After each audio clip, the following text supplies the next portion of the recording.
A single word can destroy a life, and for one young woman, that word was criminal. But what the judge didn't know was that the trembling defendant before her had a lifeline that would turn the entire courtroom into a reckoning. This is what happened when power met its match. The automatic doors of the electronics store slid open with their usual mechanical whisper, and 20-year-old Jasmine Edwards stepped inside, her mind already racing through the mental checklist she'd prepared that morning. The acceptance letter from Stanford Law School sat folded in her backpack, creased from the 100 times she'd unfolded it just to make sure it was real. She needed a professional laptop case, something that would make the right impression when she started classes in the fall, something that said she belonged there, even when imposter syndrome whispered that she didn't. The store in downtown Phoenix was busy for a Tuesday afternoon. Jasmine wandered past displays of gleaming devices and colorful accessories, her fingers trailing along the leather cases on display. She found one, sleek and black with copper accents, and checked the price tag. It was more than she wanted to spend, but this was an investment in her future. She tucked it under her arm and headed toward the checkout counter. That's when she felt it, the weight of eyes on her back, that familiar prickle of being watched, monitored, suspected. She glanced over her shoulder and caught the store manager, a heavy-set man with thinning hair and a permanent scowl, staring directly at her. When their eyes met, he didn't look away. He moved closer. Jasmine's stomach tightened. She knew this feeling. She'd felt it in department stores, in boutiques, in places where her presence was apparently a question mark that needed answering. She gripped the laptop case tighter and walked faster toward the register. "Excuse me." The manager's voice cut through the ambient music and customer chatter. "Miss, I need you to stop right there." The words landed like stones in still water, creating ripples of silence that spread outward. Other customers turned to look. A teenage employee stopped restocking shelves. The cashier's fingers froze over her keyboard. Jasmine stopped, her heart hammering against her ribs. "Yes?" "I need you to come with me to the back office." His voice was loud enough that everyone could hear, loud enough to ensure an audience for her humiliation. "I'm sorry. What?" "I was just about to pay for this." She held up the laptop case, the price tag dangling clearly visible. "Sure you were." The sarcasm dripped like acid. "I've been watching you on the cameras. You've been acting suspicious, walking around looking nervous. I need to check your bag." Heat flooded Jasmine's face, but it wasn't embarrassment. It was rage, clean and bright and helpless. "I haven't done anything wrong. I was shopping. That's what people do in stores." "Then you won't mind showing me what's in your bag." He crossed his arms, planting himself between her and the exit like a bouncer at an exclusive club she'd never be allowed to enter. The other customers were watching now, some with curiosity, others with barely concealed judgment. Jasmine could read it in their eyes, the assumptions forming like crystals in a saturated solution. Young, black, must be trouble. Her hands shook as she pulled her backpack off her shoulders. "Fine, but I'm telling you, I didn't take anything." In the manager's cramped office that smelled of stale coffee and cleaning solution, Jasmine emptied her bag onto the desk, her wallet worn at the edges, her phone in its cracked case, a water bottle, her Stanford acceptance letter, which she immediately grabbed back, not wanting his eyes on it, a pack of gum, her student ID from Arizona State University. Nothing that didn't belong to her, nothing stolen. The manager poured through her belongings anyway, his face reddening as he found nothing incriminating. But instead of apologizing, instead of admitting his mistake, he doubled down. "I know your type. You probably already stashed whatever you took. Stay here. You can't keep me here." "I didn't do anything." Jasmine's voice cracked despite her best efforts to keep it steady, but he was already on the phone. "Police? Yeah, I need an officer at Electronics World on Camelback Road. I've got a shoplifter detained." The The word hung in the air like a noose. Shoplifter, criminal, thief. "I want to leave," Jasmine said, standing up. "You can't hold me here. I know my rights." "Sit down." The manager's voice turned ugly. "Or I'll tell them you tried to run." 20 minutes later, Officer Daniels arrived, his patrol car lights painting the store windows in alternating red and blue. He was young, maybe late 20s, with the kind of swagger that suggested he'd watched too many cop shows and thought he was the hero of his own series. The manager's story had evolved in the telling. Now Jasmine hadn't just been acting suspicious. Now she'd been definitely concealing merchandise and had become aggressive when confronted. None of it was true, but truth seemed like a foreign language that nobody in that office spoke. Officer Daniels looked at Jasmine, then at the manager, then back at Jasmine. The decision had already been made before he'd even heard her side of the story. "Turn around and put your hands behind your back." "What?" "Number." "I didn't do anything. Ask to see the surveillance footage. It'll show I didn't take anything." Her voice was rising, desperation creeping in around the edges. "Girls like you always think you're smarter than the system," Daniel said, pulling out his handcuffs. "Always got an excuse, always playing the victim. Turn around." The metal was cold against her wrists. The click of the cuffs locking was the sound of her future crumbling. Jasmine thought about Stanford, about the classes she'd never take, the career she'd never have.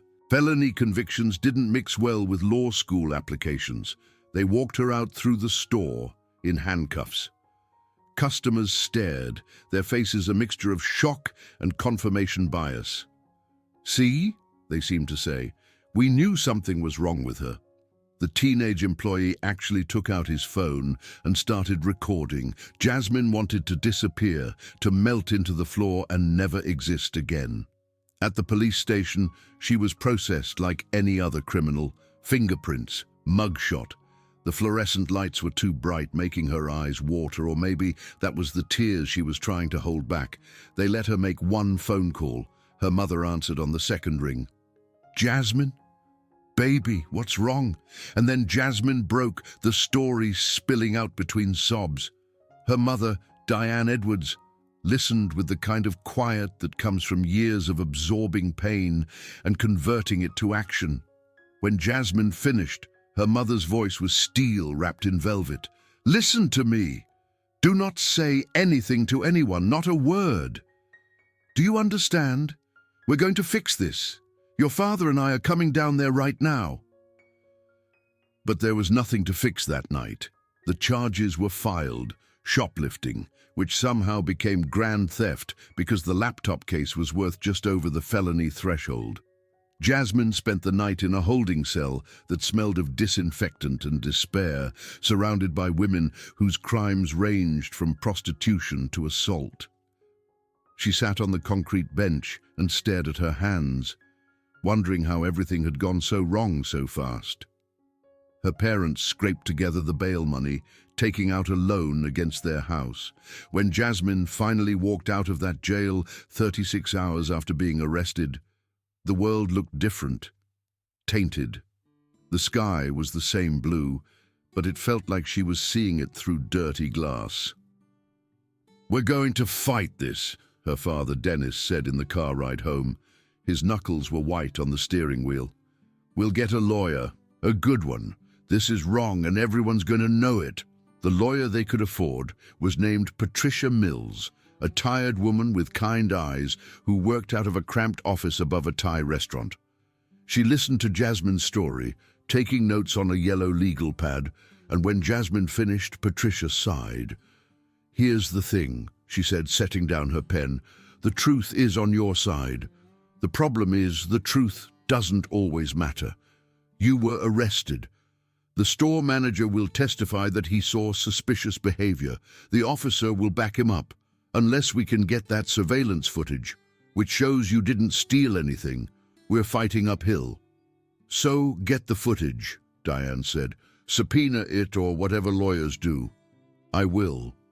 But I need to be honest with you. The prosecutor assigned to this case is known for being aggressive, and the judge. Patricia hesitated. Judge Constance Winters has a reputation. She's not known for being particularly sympathetic, especially in cases like this. Cases like this. The phrase hung in the air, its meaning clear without being spoken. The preliminary hearing was set for 3 weeks later.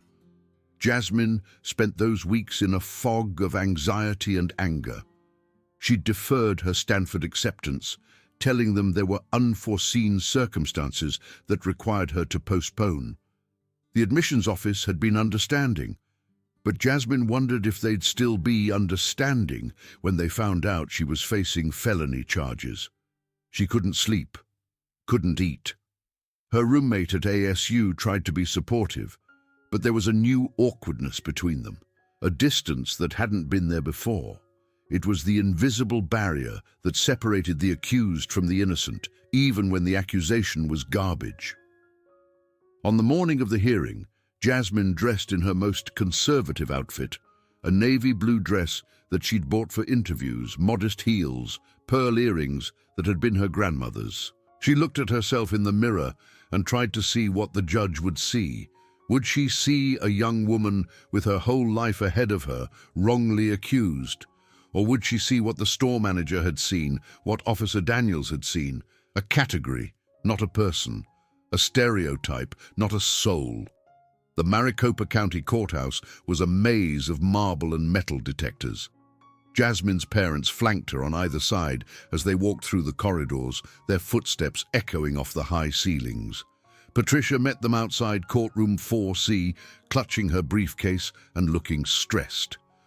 "Okay, so here's where we are," Patricia said in a low voice. "I requested the surveillance footage through Discovery. The prosecutor says the store recorded over it. It's their policy to keep footage for only 2 weeks, and by the time I filed the request, it was gone." "That's convenient," Dennis said bitterly. "It's suspicious, but there's nothing we can do about it.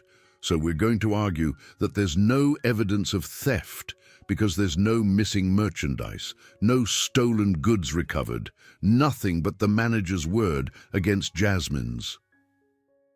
The courtroom was smaller than Jasmine had expected, more cramped and institutional. Judge Constance Winters sat at the bench, a woman in her 60s with iron-grey hair, pulled back severely and reading glasses perched on her nose. She was reviewing a file when they entered, not bothering to look up. The prosecutor, a young man in an ill-fitting suit who introduced himself as Brian Fletcher, looked entirely too pleased with himself.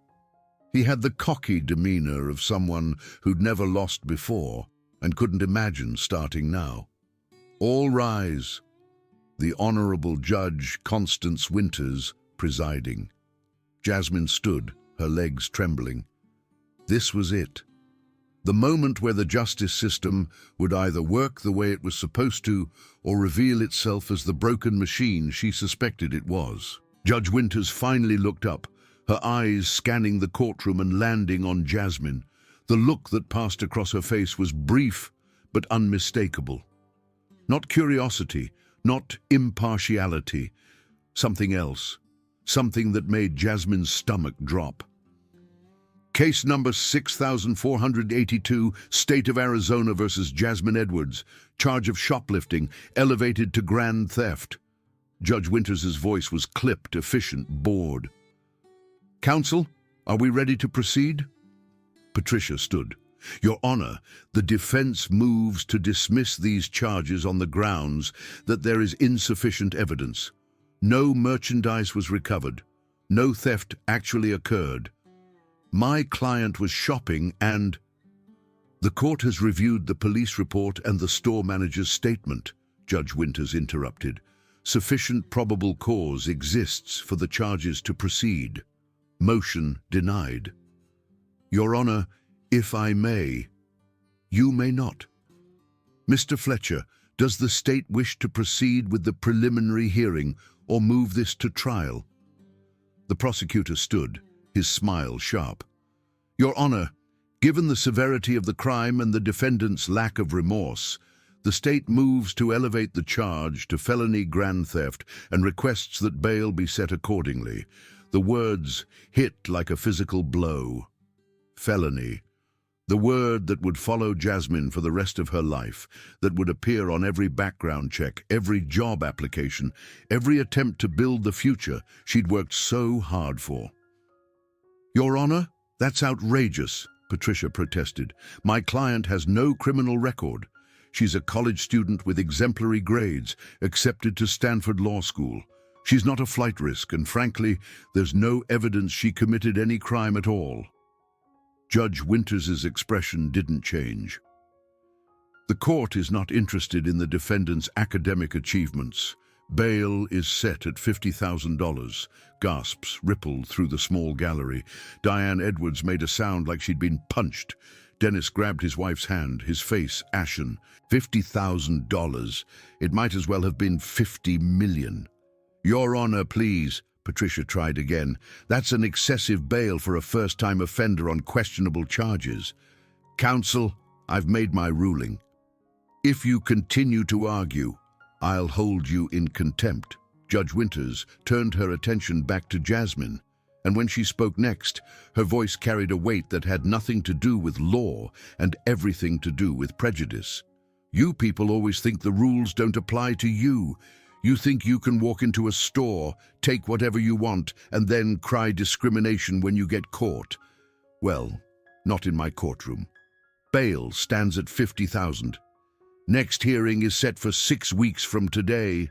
The gavel came down like a guillotine. You people." The words echoed in Jasmine's ears as the bailiff approached to take her back into custody. You people. Not young people or defendants or any other generic category. You people.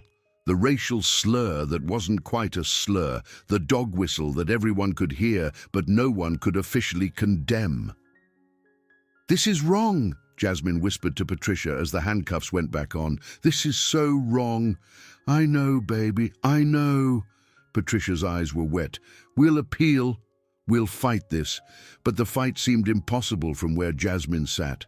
Back in the holding cell, waiting to be processed back into jail, she thought about Stanford, about the career she'd planned since she was 15 years old, arguing cases in mock trial and staying up late studying for the LSAT, about the future that was slipping away like water through her fingers. Her parents visited the next day, separated from her by thick glass, talking through phones that crackled with static. "We're trying to get the money," her father said. "We're talking to banks, to family." "But honey, $50,000. He didn't need to finish the sentence. They didn't have it. Nobody in their family had it. They were solidly middle class. Teachers and nurses and small business owners who lived paycheck to paycheck and saved for retirement in careful increments. $50,000 in bail money was a fantasy.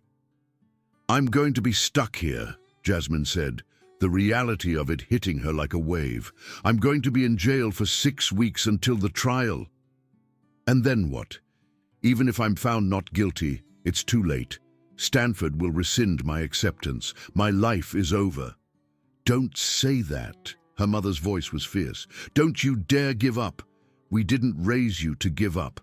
But what choice did she have? The system had her in its jaws, and it wasn't letting go. Days crawled by. Jasmine was moved to the general population, a chaotic world of bunk beds and cafeteria food and constant noise. Some of the women were kind, others were hard, their edges sharpened by years of incarceration. Jasmine kept to herself, reading the books her parents brought during visiting hours, trying to keep her mind sharp, even as her spirit dulled.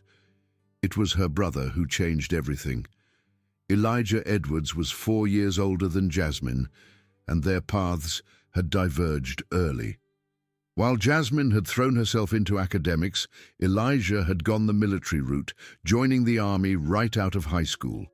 He'd served 2 tours overseas before coming home and going to law school on the GI Bill.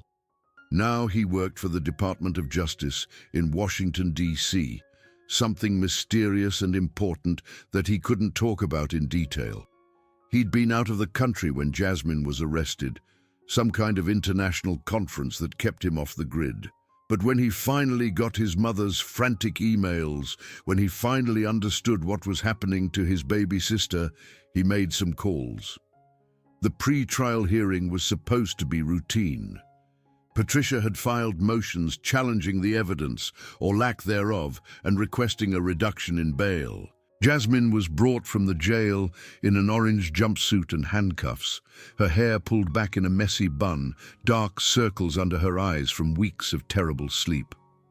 Judge Winters looked at her with the same expression as before, contempt mixed with satisfaction. Here was a young black woman learning her place, understanding that the system could crush her whenever it wanted.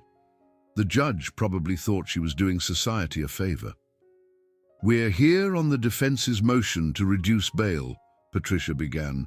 "Your Honor, my client has now spent 4 weeks in jail for a crime she did not commit. Her constitutional right to a speedy trial is being violated. Her family cannot afford the bail you've set, which is punitive and excessive. I'm requesting that bail be reduced to a reasonable amount, or that my client be released on her own recognizance." "Motion denied," Judge Winters said without even pretending to consider it. "The defendant is clearly a flight risk given the severity of the charges." "Your Honor, with all due respect, that makes no sense. My client has deep ties to the community, no criminal record and... Counsel, I've made my ruling. If you have nothing else..." The courtroom doors opened. Everyone turned. A man in a dark suit walked in, his credentials already out and visible. He was black, in his mid-30s, with close-cropped hair and the kind of presence that commanded attention without demanding it. Behind him was another man, older, carrying a briefcase. "Excuse me, Your Honor," the first man said. "My name is David Winters, and I'm an attorney with the United States Department of Justice Civil Rights Division. This is my colleague, James Harrison. We're here to intervene in this case on behalf of the federal government." The courtroom went silent. Judge Winters' face went pale, then red. "This is highly irregular.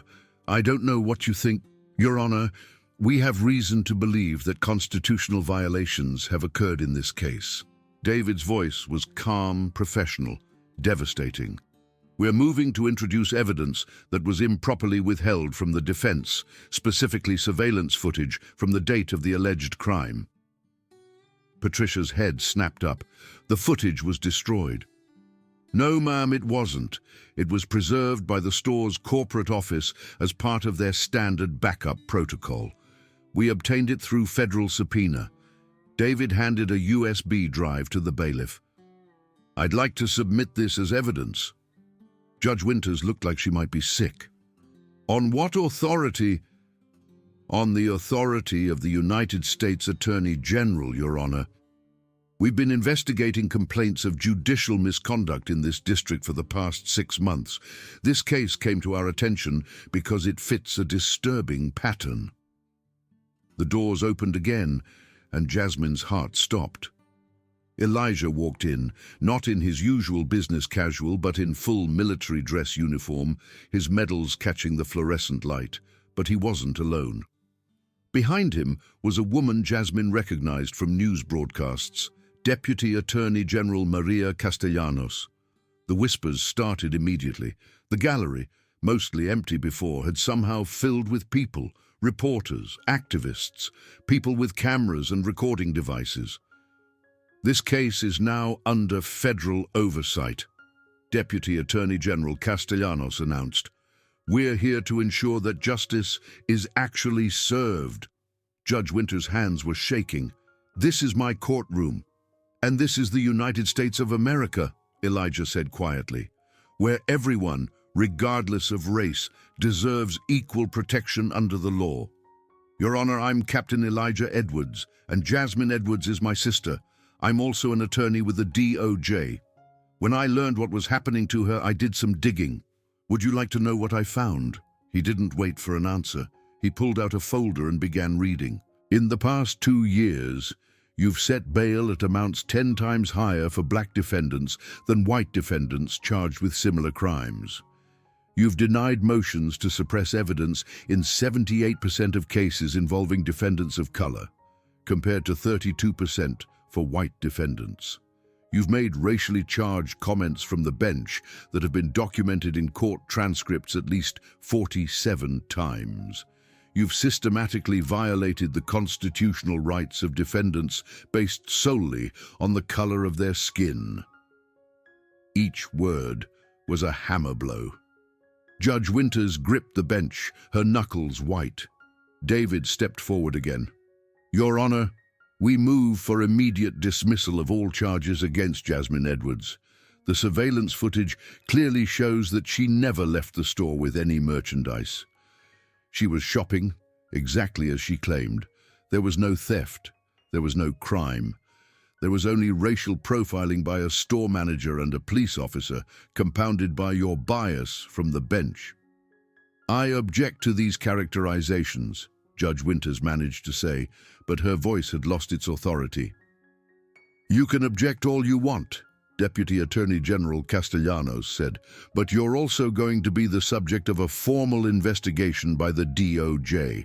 We'll be reviewing every case you've presided over for the past 5 years, and if we find what we expect to find, you'll be removed from the bench and potentially face criminal charges for civil rights violations. The room was spinning. Jasmine couldn't breathe. This was happening. This was actually happening. Patricia stood up, and for the first time since this nightmare began, she was smiling. Your Honor, in light of this evidence, I renew my motion to dismiss all charges against my client. The silence stretched out. Judge Winters looked at Jasmine, and for just a moment Jasmine saw something in the older woman's eyes. Not remorse, not even shame, just the cold recognition that she'd finally been caught. Charges dismissed, Judge Winters said, her voice barely above a whisper. The gavel came down, but this time it sounded like freedom. Jasmine's mother was sobbing. Her father was on his feet, his arms raised like he'd just witnessed a miracle. Patricia was hugging her briefcase, tears streaming down her face. And Elijah, her big brother, was smiling at her with an expression that said, I've got you. I've always got you. The bailiff removed Jasmine's handcuffs. Her wrists ached where the metal had been, red marks that would fade in a few days. But the emotional scars would take longer, maybe forever. Outside the courthouse, a crowd had gathered. News vans with satellite dishes, activists holding signs, people chanting about justice and reform. Elijah led Jasmine through the chaos to a quiet corner where they could talk. How? Jasmine asked. How did you do this? I made some calls, Elijah said, called in some favors. When I heard what happened to you, what that judge said to you, I knew this wasn't just about you. This was about something bigger. We've been building a case against Judge Winters for months, but we needed the right catalyst. Your case was it. So I was just... what? A test case? No. Elijah's voice was fierce. You were my sister being railroaded by a corrupt system. Everything else came second to getting you out. But yes, this is bigger than just you. There are hundreds of people who've been through Winters's courtroom, people who didn't have a brother in the DOJ to make calls. Those people deserve justice too. Deputy Attorney General Castellanos approached them, her heels clicking on the courthouse steps. Jasmine, I want to apologize on behalf of the justice system. What happened to you should never have happened. We're going to make sure it doesn't happen to anyone else. What about the store manager? Jasmine asked. What about the cop who arrested me? Do they face any consequences? We're investigating both, David said, joining them. The officer has a history of racially motivated arrests. The store manager violated company policy by detaining you without evidence. They'll both face consequences. It should have felt like victory. It did feel like victory in a way, but it also felt hollow. Jasmine had spent a month in jail, a month of her life she'd never get back, a month of fear and humiliation and despair. "What do I do now?" she asked quietly. "Whatever you want," Elijah said. "Stanford's still waiting for you. Your life is still yours." But was it? Could she really just go back to normal after this? Could she sit in a classroom and study constitutional law after experiencing firsthand how broken the Constitution could be? The press conference happened an hour later. Elijah stood at the microphone, flanked by Castellanos and other officials Jasmine didn't know. She stood to the side with her parents, watching her brother transform into someone she barely recognized, a public figure, a voice for justice, a warrior. "What happened to my sister is not an isolated incident," Elijah said, his voice carrying across the crowd. "It's part of a systemic pattern of racial bias in our justice system. Judge Constance Winters is one person, but she represents a much larger problem. We're here today to say that the Department of Justice will no longer tolerate judges who use their power to perpetuate racism. We're here to say that young black women like my sister deserve the same presumption of innocence as anyone else. We're here to say that the system is broken, but we're going to fix it." The crowd erupted in applause. Cameras flashed. Reporters shouted questions. But Jasmine wasn't listening to any of it. She was looking at her hands, at the faint marks where the handcuffs had been. She was thinking about the woman in the cell next to hers, a black woman named Angela, who was awaiting trial for possession of marijuana, facing 10 years despite it being her first offense. She was thinking about all the Angelas, all the people who didn't have brothers in high places to save them. Later, much later, after the press had dispersed and the family had gone home, Jasmine sat with Elijah on their parents' porch. The sun was setting, painting the sky in shades of orange and purple. "Thank you," Jasmine said, "for everything, for saving me." "You don't have to thank me. You're my sister." "I know, but still." She was quiet for a moment. "I don't think I can go to Stanford. Not anymore." Elijah turned to look at her. "What? Why not?" "Because how can I study law in some ivory tower when I know what it's really like down here? How can I sit in seminars about due process when I've seen how it actually works for people who look like me?" She took a deep breath. "I think I want to do what you do. Fight for people who can't fight for themselves. Make sure this doesn't happen to anyone else." Elijah was quiet for a long moment. Then he smiled. "You know what? I think you'd be damn good at it." The story could have ended there. Jasmine could have gone on to law school, become an advocate, fought the good fight. But life is never that simple, and justice is never that clean. 3 months later, Judge Constance Winters resigned from the bench rather than face the DOJ's investigation. She never admitted wrongdoing. She never apologized. She simply faded into obscurity, replaced by another judge who would hopefully be better but might be just as bad. The store manager was fired, then hired at another store across town.